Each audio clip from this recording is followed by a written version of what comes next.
Welcome to the InterViews podcast. Prima intenzione, Bobo anticipato, palla vagante, mette giù, recova, il tiro,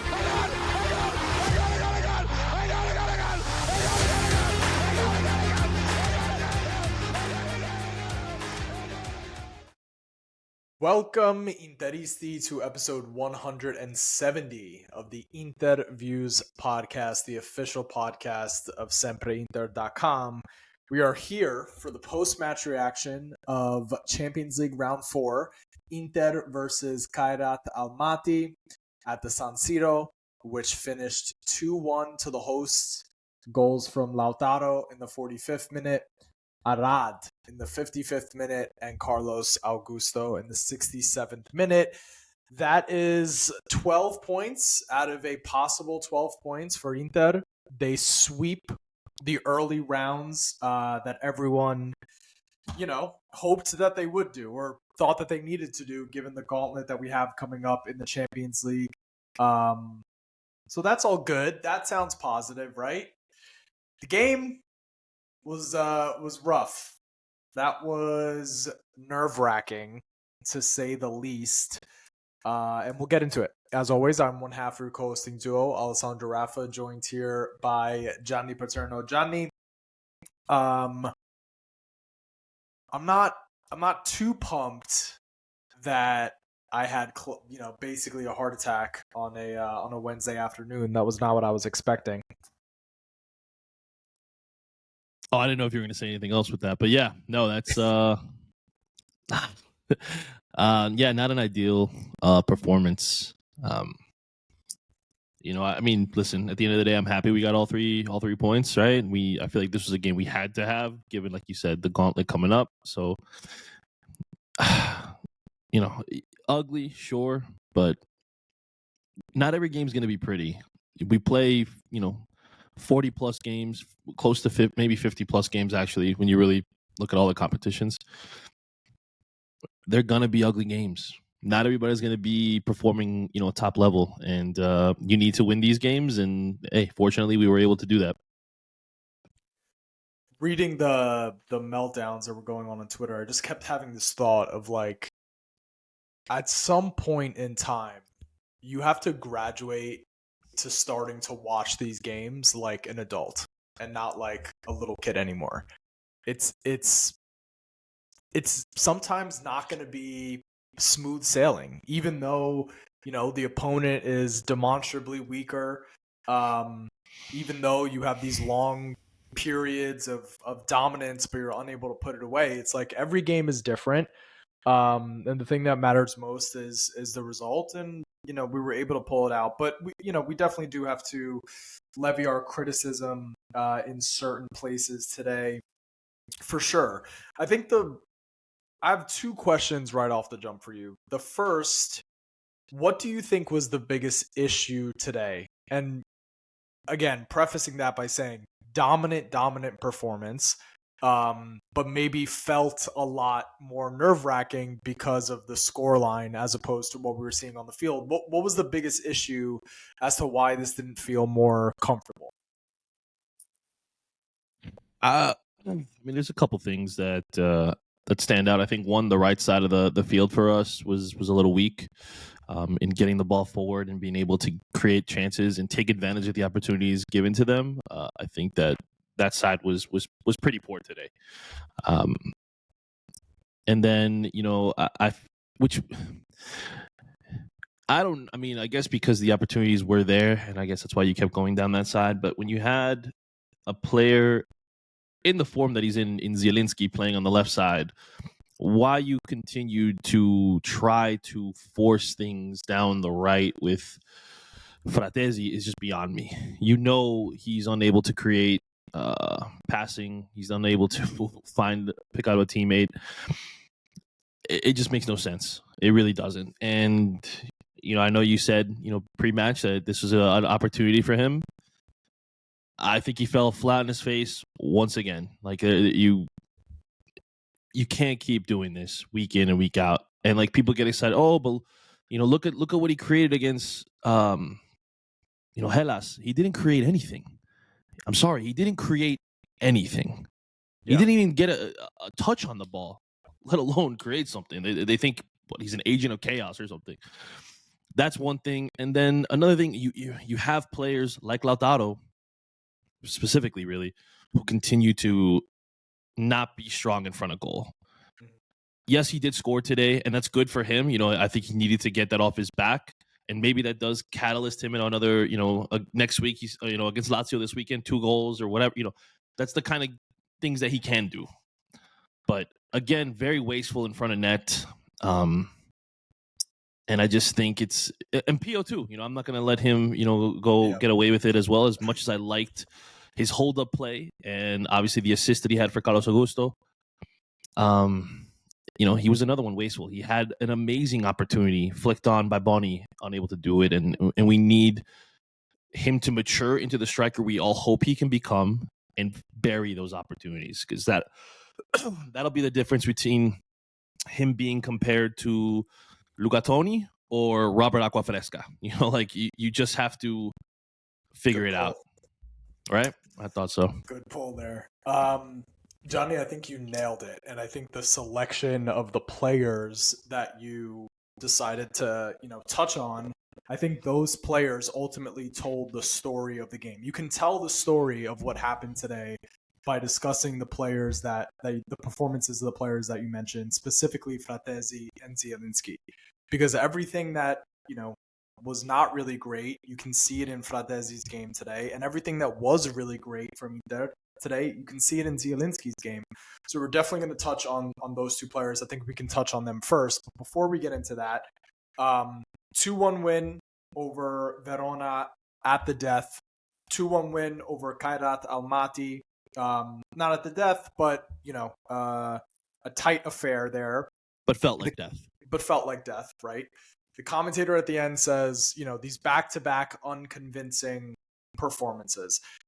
For me, this performance was way more convincing than what we saw against Verona. It was a matter of not putting our chances away and then looking a little nervous at the back here. But nonetheless, given these results, given these performances, heading into Lazio and then Milan consecutively in the league, how are you feeling about the team right now? It's tough to really come out with a concrete feeling right now. I think there's a lot of things that I still have questions about. Primarily, and I think it's just selection of who's playing and who's starting. I think that's my one main concern. I don't think the tactics were wrong in this game by any means. I just think the execution was wrong. And that you can't put on the coach. And there was times even, with Inzaghi, you could even point to times with Conte where the team just didn't show up. It's not, you can't really blame the manager, which I feel like some people are going to do with this. They're going to say that, Kivu's not ready. Kivu can handle the pressure, blah, blah, blah, whatever you want. But I think it's just a lack of comfort playing along certain players where you feel like you have to, overcompensate. There was times where I felt, I don't think Barella played poorly.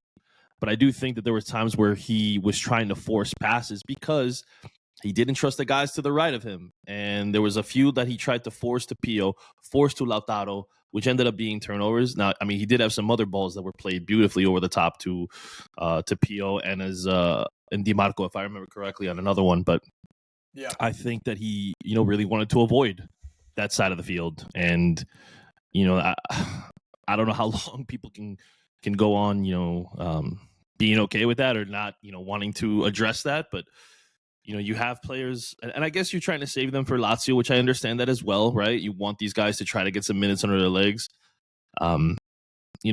Somebody commented to me, actually, how bad is Dio if he can't even get in the lineup ahead of Fratesi? And I did wonder, right? Like, could he have done a little bit more in this game? Could this been a game that would have helped build his confidence? Because we already know we have Fratesi, right? Yep. It's not going to get any better.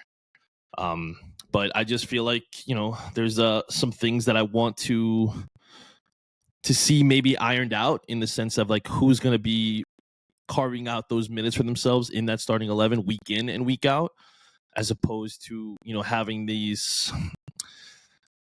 lapses in fluidity, really, like where it just feels like one side of the pitch is kind of taken out of its element and the other one isn't getting the ball because teams are kind of expecting them to get the ball and they're trying to take them out and force it down a specific side. Some really interesting questions, especially regarding the Fratesi and Juve thing, because I feel the exact same way. And I also would, again, struggle to put this on Kivu, the rotation, because Verona and Kairat should be spots where you can get, I'll use these two players as an example, Luis Enrique and Fratesi. You can get them minutes where they should be able to perform. That should boost their confidence. That should boost your confidence as a coach that you can use them as viable options. They didn't rise to the occasion. And like, if you can't really put that on Kivu because it's like, okay, well, am I supposed to play Dumfries 100% of the time? That's not realistic. Fratesi is a guy that he shouldn't be relied on in this manner because we all know what he is. But at the end of the day, he's one of the Italy internationals in your squad. You can't just it's tough to just, bench him. And you get it from the start against the champions from Kazakhstan at home. Like, he should be able to perform, and he didn't. So we'll talk about all these players here coming up. As far as story of the game, this should have been 4-0, 5-0. Early chances not put away, chances in the second half not put away, and then it felt like every time they came down and attacked us, they were dangerous. Specifically, the defending on the set pieces was atrocious. Yeah, I did forget to bring that up, but yeah. Atrocious. Very soft. And we'll talk about what happened with De Vrij. We'll talk about even Dumfries not really wanting to get into some aerial duels, which is super strange to see. But that's the story of the game. And let's go ahead and talk about these players. Let's start with Zielinski. I thought this was one of, if not the best performance that he had in an Inter kit. He was creative. He had the vision to see when runs were being made. He did not hesitate to play the ball on those runs. He was dangerous in and around the box. He put in the tackles too. This was an aggressive version of Zielinski that we're not used to seeing. He wasn't a liability defensively. I thought he was terrific. Outside of a couple giveaways in the second half and maybe needing to take his time with a shot in the first half, this version of Zielinski has a place in the team. This version of Zielinski should be getting minutes over Mkhitaryan for sure. And this version of Zielinski rotated with Sucic can be super, super, super dangerous. What did you think of the poll today? Yeah, this was definitely one of his better games as a whole. Obviously not, getting on the score sheet and not scoring a goal like he did against Verona, of course. But I thought when he's able to dribble into space and then create space for himself and pick out teammates, I thought his passing was fantastic. He played a few through balls that were perfectly weighted. This is the player I thought we were getting last year. This is what I wanted to see last year. And this is what I was hoping would take over and become a key member of the starting 11 and then be able to, take over from Mkhitaryan. Obviously not the case. It's crazy. It's crazy that, it's taken this long for him to be able to really establish himself in this squad because we know the talent's there. Like, he was among the Serie A best 11, a few years back with Napoli. I'm happy. It feels for him. like those injuries really killed his first year here. For sure. But it was just, it's just now that he is, obviously healthy, motivated for sure. He did say he wanted to, redeem himself here and be able to show what he could bring for Inter, and now he's doing it. So, yeah, it's great to see for sure. He's got to be ecstatic that Has he's getting minutes under Kivu. That Kivu was trusting him because these were, There were against opponents that are considered smaller, but we always know that they're going to be tough games. It seems like these teams play their absolute best football when it comes to playing Inter. But does this version of Zielinski get into the best 11 that we have, the best midfield three? I would say right now, yes. Right now, I think if you put him on the left, Hakan Regista and Barella on the right, that is your best midfield three. Listen, everybody who listens to this knows how much I love Sucic, and I don't think he played poorly himself.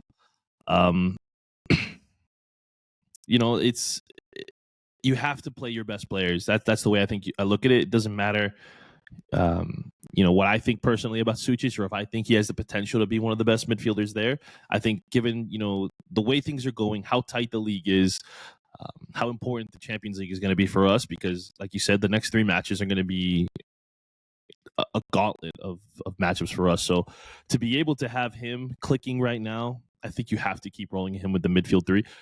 And I think, against Lazio, even though he played 90 minutes today, I think you start him. Maybe you take him out at 60 if you want to preserve him and not overwork him. But it's awesome. It's awesome for sure, and I'm happy for him. I never disliked Zielinski. I never really had anything bad to say about him. So it's good to see him coming good for us. And it was good to see him get minutes with Sucic as well. That midfield 3 of Hakan Regista, Sucic on the right, Zielinski on the left. I liked some of the things that they were doing there. I like the look of that, and I'd like to see that midfield a little bit more often when you need to get Barella a bit of a rest. So Sucic, Zielinski, big thumbs up. And definitely he has worked himself into the conversation for a starting spot in this midfield, even when Mkhitaryan is back.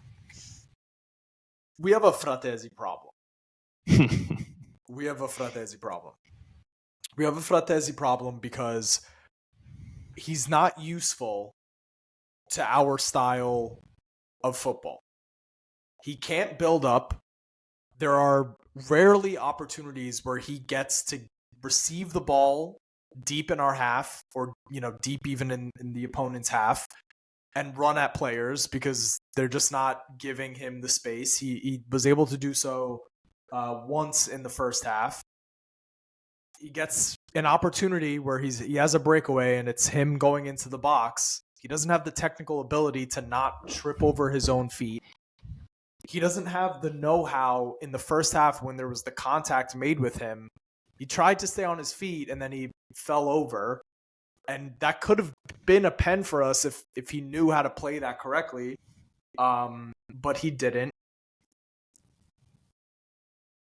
It just doesn't fit. And why is that a problem? It's a problem because no one's going to want to pay what we want to get rid of him for. No.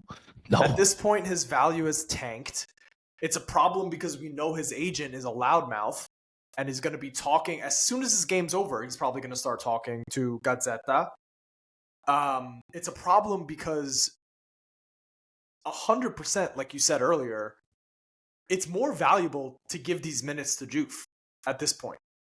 And I don't think, like you said, is it like Juve is so bad? No, I feel like they feel like they need to give these minutes to Fratesi, and that if they didn't give them to him, it's going to be a problem in the dressing room. But if we're talking about Kivu in the press conference before the game, talking about, he makes his selections for the best of Inter. For the best of Inter is Fratesi becomes midfielder number 7. And he becomes last 5 minutes of the game, you need to throw on someone who, can potentially poach a goal. And like you said, he didn't create the goals against Verona. It's true. He gets on the end of things. He doesn't create. He's good at getting on the end of things. But like that, you can't have that for 90 minutes. He didn't even get on the end of anything against this last Verona. Yes, he won it for us a year ago or 2 years ago. No, 2 years ago when we won the title. But that's it. And yes, he scored a big goal for us against Barcelona. No question about it. Massive. Great finish. But that's literally all you've done. That's all I remember you for. Two goals. Yeah. Listen, I know I said I wanted 40 million for him, and I thought that that's something we could. We'll be lucky to get our money back if he keeps playing like this. We're not getting our money back. If somebody watched, we're not. He's probably going to go out on loan in January, if I'm going to be totally honest. Yep. And it's going to be to like a Lecce or a Pisa or something where, they're going to play him, but he ain't going to improve his value, and he's not going to, do anything. Hey, listen, Sassuolo, if you want him back, have at it. Just give us the money back. We'll call it a fair trade. Whatever. Yeah, it's just he doesn't bring anything. The penalty shout, to me, not a penalty at all. And then, tripping over yourself when you're on a break. Dude, you're a professional. Like, that's something I do in men's league. You should not be doing that. What's the solution to this problem here? If you stop giving him minutes altogether, you're taking a loss on it. If you give him minutes, he's killing his value. You're taking a loss you're taking a loss either way, exactly. So it's like, I don't know. Can we hit up Pisa and be like, yo, can we get back Akin Sanmiro and you get Fratesi? Like, I know that's not going to happen, and I want him to keep playing there too because he's been developing nicely, but. I don't even think we need to replace him. No, we have to get rid of him. We do. Yep. Like it doesn't. I don't even care. I don't even care where at this point. Like, I literally tweet like, yo, he's playing like Juve level right now. All jokes is like, really, like, he's not doing anything. He's not doing, and pretty much everyone in the midfield at Juve is kind of the same way right now. I don't even know what coach he really fits in with. I don't think he doesn't fit in with Conte. No, he might fit in with Allegri, to be honest with you. Like, they sit back, absorb pressure, and they try to hit you on the transition, and he can just run up the field and that's all he's gonna wait till the ball. That's all. You got to hope the ball gets to him. But if he's the one leading the charge. No, not leading the charge. Like, just literally, they get the ball back deep in their own half. So you just tell them to run back and forth, run straight back in a and forth. straight line, and maybe get on the end of something. I don't know what he brings to this team, and I don't know what he brings to any other team. He brings nothing. He brings nothing. He really doesn't. Like, I really don't know how he gets call-ups to the national team. I really don't. Like, what does he do? What does he do? Yeah. The Fratesi dream at Inter, we've been saying, like, not a good fit. It's probably over. But now, bro, I was saying he wasn't a good fit when we signed him. Yeah. When we signed him. It wasn't hard to see that this is all he was as a player. It wasn't. I don't know what people were like getting hyped up about. He's a one-dimensional player. There were so many better midfield options that could have been had than him. But, hey, he's Italian, so everyone thinks he's going to be good. We need to cut our losses here and just move on. All right. Let's talk about a positive. Jan Bisek slotted back into the right center back role. I had tweeted, he looks like he's playing with the confidence of a player who has the trust of his coach and who's starting to get minutes to do what he needs to do. He took the space when he needed to take the space. He covered for De Vrij on a couple of occasions when they went long over the top and De Vrij just couldn't get there. Bisek was able to get there from right center back.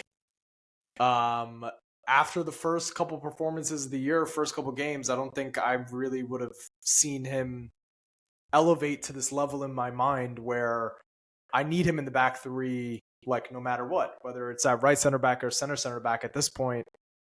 Given De Vrij's performance, which I thought was just like shaky, like he does the easy things really well, and then I don't know what's going on with him, but he didn't look comfortable, especially on some of those set pieces.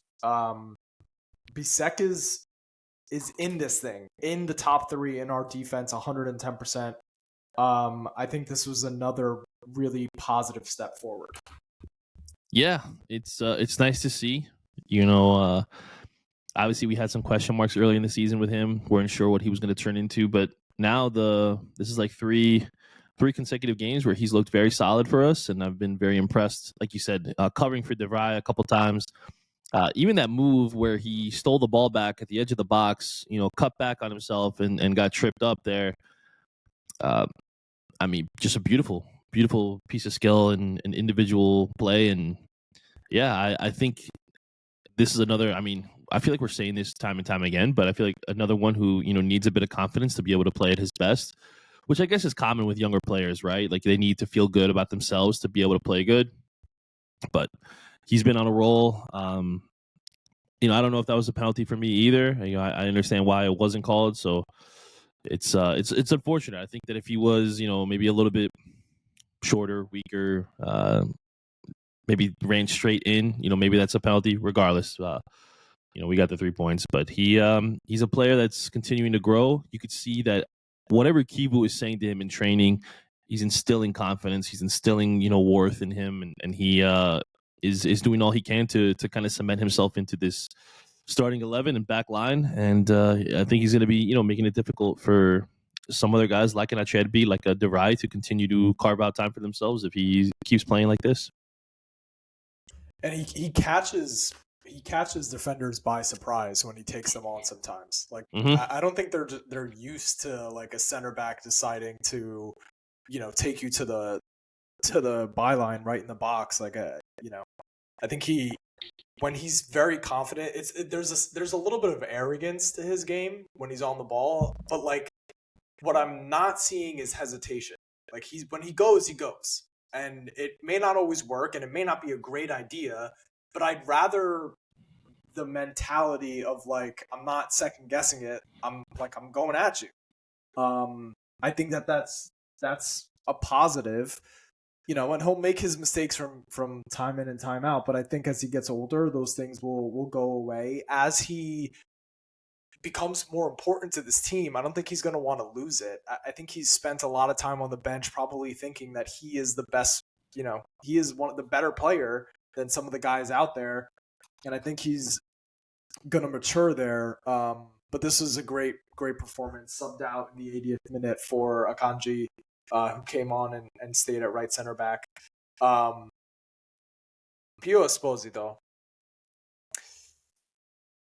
That first half, I just kept thinking like his game is being reduced to dropping deep, someone harassing him, and him earning a foul. And some of those fouls are he's really getting fouled, and some of those fouls are he's dropping to his knees. And then you see him switch a ball to DiMarco, and it looks beautiful. You see him take that shot on the volley that keeper made an incredible save. If it was Sommer, it would have flown into the back of the net. That was awesome.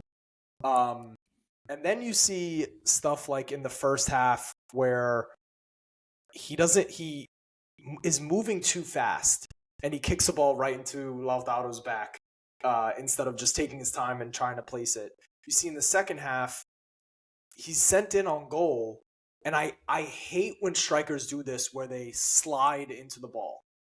Like he had plenty of time to not have to go to ground. Like he had time to pick his spot. The goalkeeper's advancing, like that sliding, you're just not going to get the right technique. Are you more encouraged by the moments that I talked about where you can see his potential, or today, just talking about today, more discouraged by the performance where you see him just like rushing? I still think I'm more encouraged, and even though those things are frustrating for sure, I also remember he's still a young player, right? He doesn't have the experience in Serie A. He doesn't have UCL experience. It's not like he has something to go back to kind of like, all right, I remember I used to do this or did that or whatever. Unfortunately for him, Lautaro probably isn't a good mentor because there's times where he looks like he's rushing as well.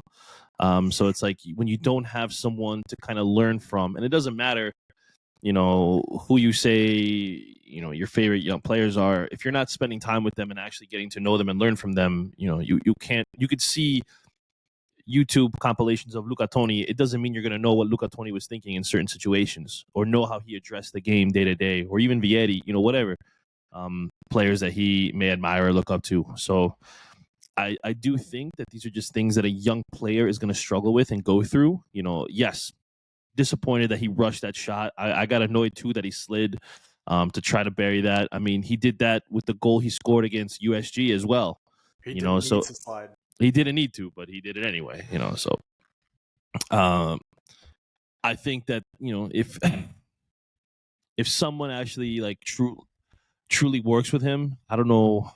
I mean, when you have Palombo and Kolarov as assistant coaches, they're not forwards. Kivu, Palombo, Kolarov. You're not gonna have guys who come in and can help with that, unfortunately. But I think that I think it'll be interesting to see if Inter do anything to help with his development in that sense, bringing in someone maybe Emilito or Vieri for who have history at the club, who have a history of scoring goals and being consistent goal scorers for Inter and for country as well. It'll be interesting to see, but I think that'll be vital for his development as a striker. You don't want him to get this bad habit where, like you said, he's rushing, he's playing frantic. If there is panic in your game, there are going to be mistakes in your game. And I'm chalking it up to youth. And an eagerness to want to perform for Inter. You grew up in the system. You want to perform well. So I think we as fans and supporters of the clubs probably wouldn't feel any different if we were his age and we were playing for our favorite club. So, I think the development will be there. I think that he will continue to progress because we see the potential, right? We saw obviously what he did in Serie B last year. So there is a player there. I don't think it's by mistake. So just things we need to iron out or they have to iron out for him. So, yeah. Do you think Kivu has said all four of his strikers are interchangeable? I don't feel that way. I feel like it has to be one of Lauti or Pio and one of Thuram or Bonni. If you saw what Pio and Bonni look like in the second half, way better, insanely better. The two of them together, and Bonni he's just such a better dribbler too, and he's able to get out of tight spaces and he sees the field so easy. And he's so strong too. I think that's the thing that we don't even like. He held off a guy with his right arm and was just messing around with the ball at his feet. And it just made it look so easy. Yeah, the two of them together it's better. And same thing. Lautaro and Thuram have a better rapport as well. Boni and Thuram didn't look good together when they were out there. So, yeah, I think it needs to be one with the other always. Not if you're taking off Lautaro for Pio, then you have to take off Thuram for Boni. It just feels like that it's better that way. But yeah, no, Boni comes on and instantly the movement is faster. It's crisper. He knows what Pio wants to do. Pio knows what he wants to do. Like they just it's almost like telekinesis between the two of them, and I love to watch them play together. It's a shame because Boni deserved an assist for that ball that he played through to him. So, but yeah, if he works those things out, it could be a killer combination for years to come. It feels like Boni also can do it all. Like he could take you on. He has the eyes and the vision and the technique to, lay it off. We know he can strike the shit out of the ball. He played everywhere. Like he can drop deep. He can stay out wide on the left. He can play through the middle. There were times where he's taking guys on when he's on the right-hand side of the pitch. Like he's all over the place. And I'm just very impressed with, it's not every time he touches the ball, he's looking to take his man on. Like he really picks his spots. And that's why it feels like it always comes off. Like he does that little shovel right over the defender's foot. Like he sees when someone's lunging at him and he has a good instinct to just get around you. And then once he's around you, I don't know what his, 6'2", whatever the hell he is. Once he's around you, he's gone. He's gone. And you're not going to catch him. And if you do catch him, he's going to throw you to the ground. It's a super, super exciting player in Bonni, and I thought he was awesome when he came on. I'm looking forward to somebody posting a comp for him. When did he come on? Yeah, in the 45th minute. We should have plenty of time. Who did he come on for? Lautaro Martinez. A lot of discussion. What's going on with him? He's not playing great. Scuffed it. Tried too hard. Was not playing with the smile like Kivu asked him to do. Looked very nervous. Was talking shit to someone. I forget who it was in the first half. Like when there was a corner and the camera was on Lauti. He looked so frazzled by something. Good on him to keep trying until he put it in the back of the net, and he did. But the team looked, I think, better with him not on the pitch. And I don't know what that says about his role these next couple games. Obviously, Thuram has to get back to match fitness. But how are you feeling about the captain? Got us started today. Yeah, still not loving his performances. I feel like he's been pretty poor this season.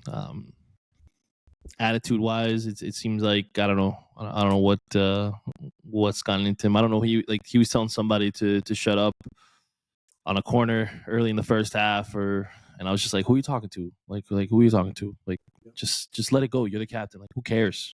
Who cares? Whatever he's saying, who cares? Like I don't know. He's around you focused. Like don't fucking Like if you look distracted, what makes you think your team's not gonna feel the same way, or think that he's only in it for his own glory or whatever it is? It's I don't know. I wish I got to be in the locker room to kind of see what the conversations were like and to see and hear how he interacts with everybody, because he just seems not disinterested. I wouldn't say that's the word, but it just not focused really. Like that's really what it comes down to, in my opinion. And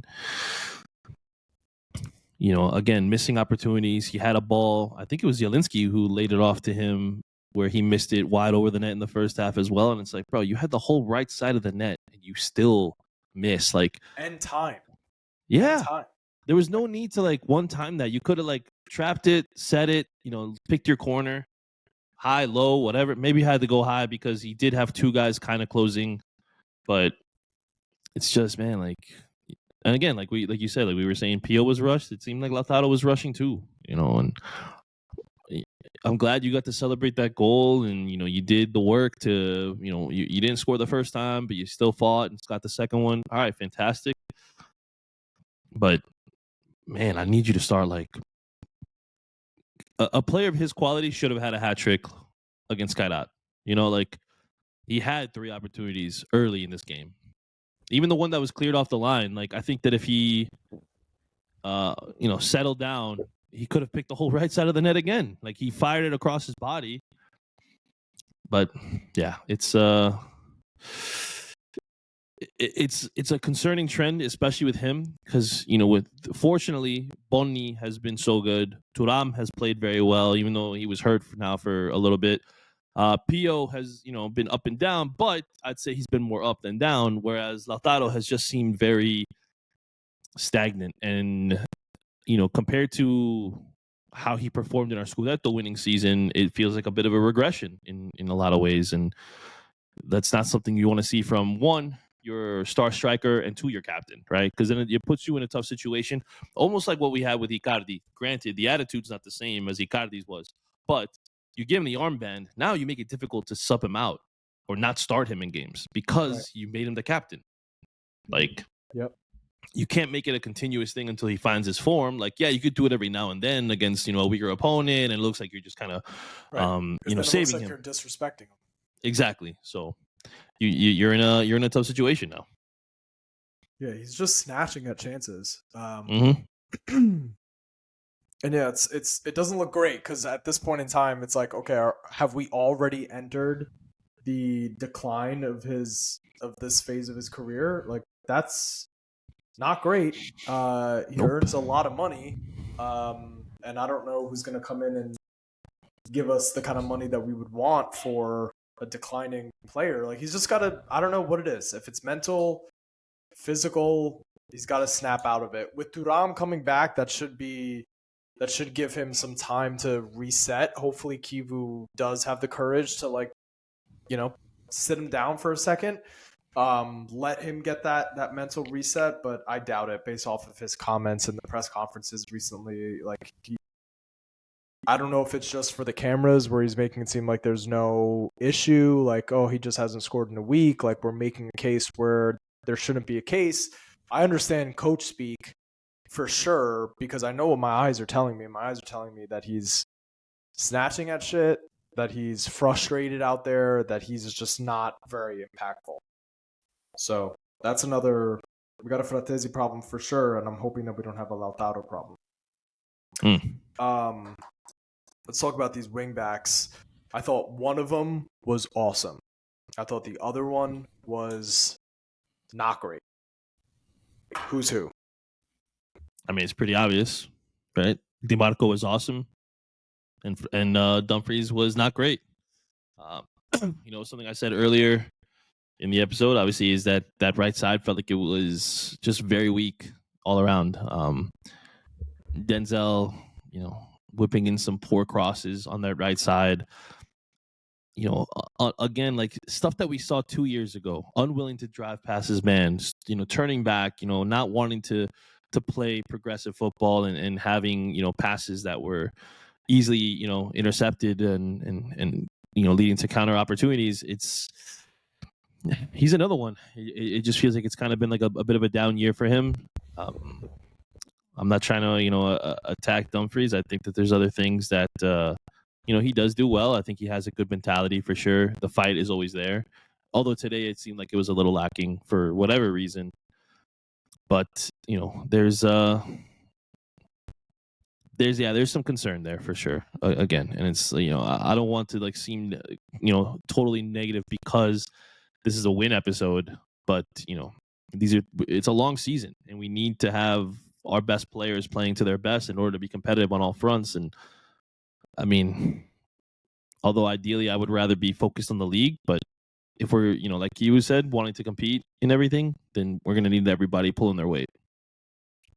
With Dumfries today, we saw some of the things that had him not really being loved by the Interisti early on in his career, which is, you mentioned, like taking on his man. He looks like the most untechnical player in the world when he tries to take on his man. Like super hesitant. The ball is not tight to him. Doesn't look great. The shooting, for someone who scored enough important goals to be nominated for a Ballon d'Or, the shooting is not there. And then defensively on some of these set pieces, like he's really shying away from the duel. Like I don't that's not his game at all. That's a huge part of his game. That like he has the ability to win those both defensively and on the attacking set pieces. So something's off with Denzel, something's off with Lautaro, but DiMarco is having an incredible season. He should have had 2 assists in the first half, 2 assists in the second half. I mean, like magic left foot. And he found himself in space where he drove the ball forward, which he doesn't really have the speed to do so, and he was caught up to pretty quickly. But I like where he is from a mental standpoint, that if he sees the space, he's taking it on. For me, that's a good sign to see from DiMarco. Yeah, I agree. Even though he's obviously not the quickest of foot, it did seem like he was, pushing the ball forward, willing to take on the space, like you said. And it's been nice to see the almost like resurrection of his game for sure, because, last year we saw or thought problems too. It's definitely refreshing to have him back at his best, because he was a fan favorite for a lot of people, I think, being a boyhood, player growing up in the Curva. It's nice to see him getting back to his best, because when he is at his best, I think that there isn't really a better left wing back in the world. Yeah, I agree. He's in form for sure. Carlos Augusto, the dribbling towards his own box, the give it away and have them almost tie the game up, that's not great. Everything else, incredible. The long distance drive that he had to put us up 2-1, incredible technique. good confidence to just like take it on from there. And he's scored some pretty incredible goals, and actually has had some pretty good attempts that didn't end up being goals, but from distance he can let it rip. You'd love to see that part of his game. Was driving forward all match long every time he was given space. And just another solid performance out of this trio of Bastoni, Carlos, Di Marco that are continuing to rotate. Yeah, no, it's definitely a good problem to have for sure. Barella, I'll let you talk about Barella here for a little bit. I'm unsure. You're unsure? I'm unsure. Now I'm curious. What are you unsure about? I thought there was a pretty big drop off in the second half, and I thought he was getting really frustrated. I didn't like how once he gets the captain's armband, every time he goes to the referee, I feel super nervous because it feels like he's super nervous interacting with the referees. He didn't deserve to get the yellow. It wasn't an elbow. Like, it was pretty much a clean tackle. But I thought the first half was much better, and he tailed off in the second. Yeah, I mean, I don't disagree with that, but I don't think it had anything to do with getting the armband. Personally, I just think the way the game was going, it did seem like it was getting a little chippy in the midfield. You know, fouls being committed by both sets of players, and wanting to stop counterattacking opportunities. I'm not bothered by it. I mean, hey, maybe I'm not seeing something. And listen, I'm okay to be told, I'm wrong or be proven wrong or whatever. But I didn't think it was that poor of a game. I in my opinion, I thought he had worse passing, numbers in the first half. I thought he was trying to force things there and trying to find stuff because he wasn't really comfortable going to his right with Fratesi and Dumfries there. But I think that he did progress the ball well. He played a lot of long balls perfectly. Actually, he was 5 for 5 on long balls played. Like, he had a through ball put through. I forget if it was. I think it was Dumfries actually who was going into the 18, and I mean, a perfectly weighted through ball there.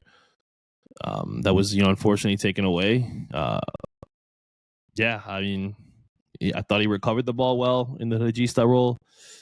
And I didn't really have to. I mean, it wasn't a great game, but it wasn't a bad game by any means. I don't know. Maybe I didn't notice a drop off because I just was focused on other guys who were not playing well. How do you like Barella in this Regista situation?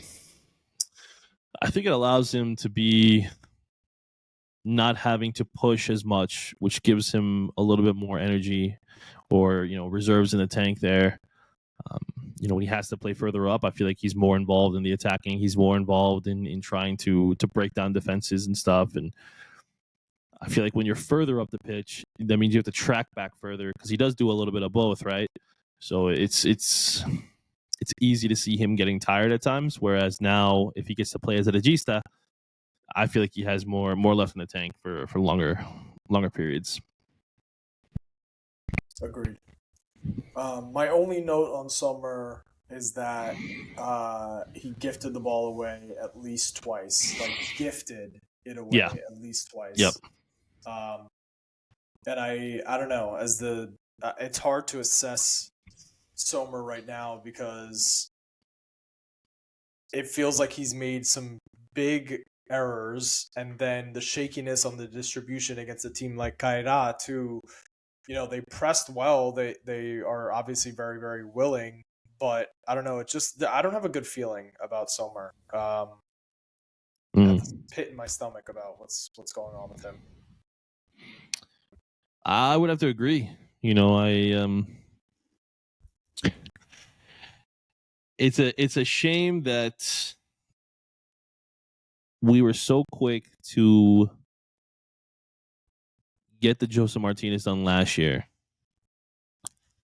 We could have just, if we were going to be keeping on with Sommer, kept Stankovic.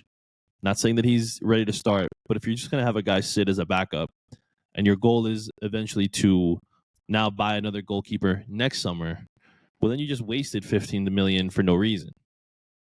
and who knows what player is going to come back now. Obviously, with the accident, what's going on? We talked about it last episode. What could be going on with him mentally?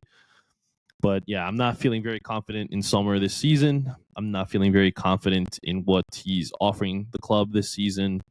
I think the decline is pretty evident, and we need to really be looking for the replacements.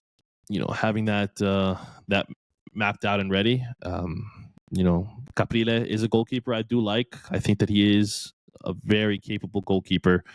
And if we're already like kind of set on not keeping Josep Martinez, then that is a fantastic alternative, and I think that we should be able to get him at a relatively decent price from Cagliari. If mentally he's up for it, I'd like to see Joseph get the start against Lazio. Yeah, I would too. I don't think it's going to happen, but yeah, I would agree with you. I would much rather see that torch be passed now, right? And the way I look at it is like, look at what we did. This is kind of around the time that Onana became the full-time starter at Inter. So it's like, all right, maybe you do pass that torch now. You see what you got. He either, sinks or swims. And if he ends up being a flop, well then, all right, cool. Now you know that you have to go shopping for one in the summer. And you don't have to be, because I think we as fans would be a little frustrated that if it continues to be summer, right? We lose games in the league. We maybe, flop out of the UCL. And we have no idea what we have in Josep Martinez. We have glimpses. We have a couple games that we saw that we liked, but we don't know if he's capable of being the starter week in and week out. Well, now it's like, do we have to sign a goalkeeper? Do we not? And if we go to, Martinez next season and he becomes a flop, well, now we wasted another window. Like, there's a lot of ramifications that can happen if we don't address this now. And I think, financially speaking, it'd be the smart to assess what you have as soon as possible, as opposed to waiting. And then, I really think we're going to drop more points with Sommer in net than without him in net, to be quite honest, because he just doesn't seem to be the goalkeeper that we had even the first season when he arrived here. So I don't know how they couldn't know what they have in Josep Martinez. He's been there for a year and a half. He's played well in every single game that he's been in. You don't know. The only thing that I would say like, oh, we don't know is what's his mentality going to be coming after this accident. yeah. But they should know what they have. And the fact that you see them constantly being linked to the likes of Atubolo or Caprile, that makes you nervous, because is it coming from inside Inter and, they're sounding out these moves to these other goalkeepers because they're not confident in Josep Martinez? That's not a good sign. Or it could just be, whenever there's a need at a position, you have agents that are talking and trying to get moves for their players. So it's really hard to judge. But I think at this point they should know what they have in him. And frankly, it's time to pass the torch, like you said. All right. Hakan comes on. I thought he was really assured on the ball. Akanji, same thing. Thuram, I think, looked a little bit like he's getting back into fitness. So it was good to get him some minutes today. And then Sucic, I thought was, fun to watch. The things started happening down the right-hand side when Sucic came onto the field. That's how you describe what happened with Sucic today. Yeah, no. He comes on and instantly it feels like, the creativity is there on both sides. Hakan's playing the ball well. Sucic is looking for opportunities, as is, Zielinski still. It just feels, way more comfortable with him out there than I ever did with Fratesi. And yeah, I'm excited to see him develop more, right? I know we keep saying these things and keep looking forward to the player that he could become. I'm hopeful that he becomes, a stalwart at Inter, unlike his fellow countryman. I forget the man's name now, but who thinks, he's going to follow a similar career path as Kovacic, where, he stars at Inter for a little and then heads off to Real Madrid. Which I don't want to see. It broke my heart when we sold Kovacic. I thought that he would be another one that would be there for a long time, and now I'm hoping the same thing with Sucic. So I don't think that there's much left to say on this game. I think we beat it. We beat it. we didn't. You know what? Let's just bring up the clean strike by Carlos Augusto. Beautifully taken shot. Power placement. I mean, I love when the ball looks like it's skidding across the grass like that. Like it doesn't. You don't even see like a rotation really on it. It's like just Chala against Napoli when he just like just struck so perfectly. So yeah, you gotta tip the hat off to him on that one. Beautifully taken. And great job by Pio there to lay it off beautifully as well. I think it looks like a simple pass, but you do have to play it right for a player to be able to hit it so cleanly like that. So even though the strike was more impressive, it's still an important assist there, and I think it's also going to help him in building his confidence as well. Pio, that is. I mean, I think Carlos Augusto knows that he is kind of like our new Darmian in a sense, our Swiss Army knife, where he can do everything, and it's I gotta say he was another player I wasn't excited about when we signed him from Monza. I didn't really care when we brought him in. Not that I was against his signing, but I didn't think it was going to be an improvement on Robin Gosens.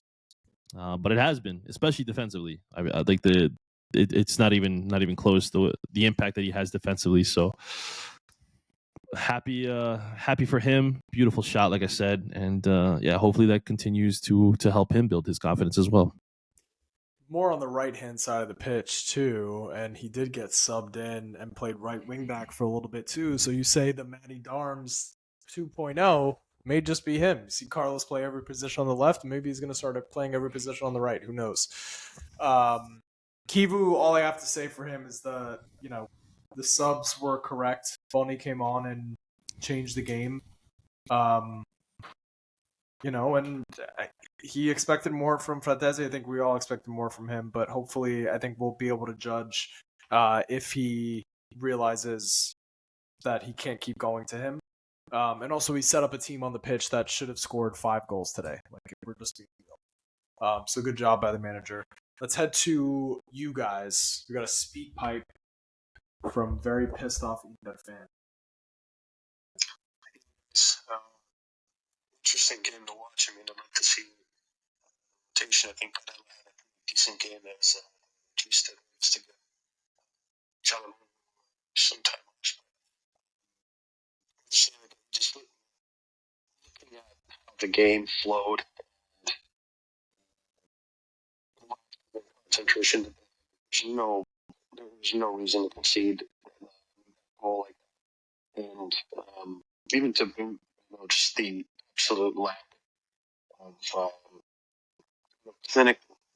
clinical like finishing from this team. You generate so many chances, but just putting the ball in the back of the net has just been an absolute problem for these guys. And it's still decent to watch. I mean, was it their best performance? Absolutely not. They did get the job done, but yeah, honestly, I'm not pleased with this win. I know I expect a lot better, and you got to take chances more often, and you got to be switched on because if we play another team like that has more caliber, we're going to pay for it. Take care, guys. We didn't talk about the goal that we conceded. We didn't, yeah. That was terrible. I don't know what the Vrij lost it, obviously. I don't know how he lost it, but there was no closeout from anyone there. Everyone's just watching. I don't know if you put any blame on Sommer. He didn't move either. But that was a complete and total lapse in focus that led to them scoring the goal. I mean, how do you get a free header, in your home area? Terrible. Yeah, no, inexcusable. It's I mean, he looked like almost like afraid to even go up for the challenge. I mean, I know it looked like he seemed like to have lost the ball in the air there. But it's something that should never be be happening. in games of this magnitude. You know, you should be laser focused on the defensive side. You should be willing to go up for a challenge and not really, lose your man like that, especially a man who's not that tall to begin with. And it's not like he's a towering presence. You know, I feel like that we did take out their other aerial options on that specific chance. But yeah, this was poorly handled by De Vrij. And, you know, unfortunately, you know, Bisek was behind. So it's not like he could really cover him there either, because he would have been leaving a man off the line as well. So, yeah. All right. At FC Andre 1908, Kivu is rotating the team with purpose, and for the most part, it looks good. Do we have the players for Kivu's preferred 3-4-2-1 that he has flirted with? I don't know about the 3-4-2-1, but we do have it for the 3-4-1-2. Like, you could go flat across the midfield with Barella and Chala and have Zielinski in the hole, you know, and then imagine Zielinski having Thuram and Bonni in front of him. Like, I don't know. That sounds pretty appealing to me. I'd be willing to see that for sure. Yeah, I'd be okay seeing that. I think it would be, you know, be able to perform well for us. So, at M6 Zeki, has Barella been getting worse, or is it just because he's playing next to Fratesi? Not only me, but I've seen many comments saying that about Barella. What are your thoughts on him? Also, when we'll see Martinez start a game? Yeah, actually, I don't think Barella had as bad of a game as people are saying, for sure. I think for some reason he has become a bit of a punching bag for folks. But yeah, I don't think Fratesi and him really work well together in the system in those specific positions. And then if Pep is mentally okay, I'd put him in there against Lazio. I'm good to go with him. I'm good to have him be the starter at this point. yeah. No, I agree. I mean, yeah. I'm more than happy to see him take over. I think we've seen all we can possibly get from him. So from somewhere, that is. So yeah. And then in regards to Barella there, I mean, I don't know.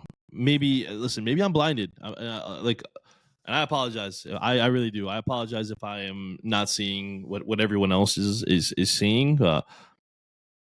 Am I seeing the Barella that I saw in 2018? No, but like, it's just, I don't think it's as bad as what everybody's making it out to be. And I think, like I said, you know, in regards to him not wanting to play the ball to Fratesi's side, that very well could have been why he looked, you know, bang average today.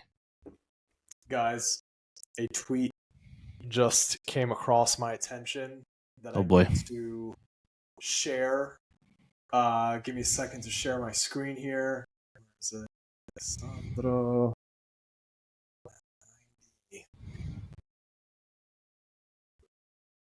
Hold on. So we've got to see this. Oh my! Apparently something went down with Lookman today and Juric. They had a little bit of a spat, and I think this is a video that Interisti are very interested in. Where the fuck is it? Oh boy! Hold on. This is not making for great radio, people. So I apologize. I apologize when you show it here. Uh-oh. Are you seeing what I'm seeing? All right. That did not look. January offer for $12 million coming in. Coming in hot. I'll take it. I'll take it. January offer. Thank you, sir. Yeah, Fratesi, straight swap for Lookman. And you got a deal, boys. And I would love. Oh. That's it. So, all right, for those of you who are listening and who aren't going to see that, looks like Lookman got substituted off. Juric tried to grab him by the shoulder and was like yelling something in his face. Obviously, we don't have the audio because it was a GIF.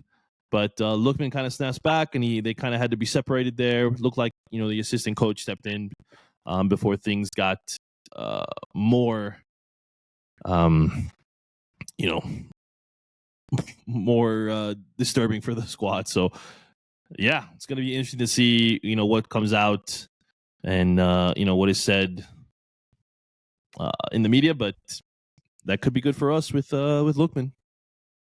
It could be. It could be. What a shame. Anyway, What a shame. I think I'm good to go on tonight's game, Johnny. Yeah, no, same here. So, in the words of the great Roberto Scarpini, forza ragazzi, forza ragazzi, forza ragazzi.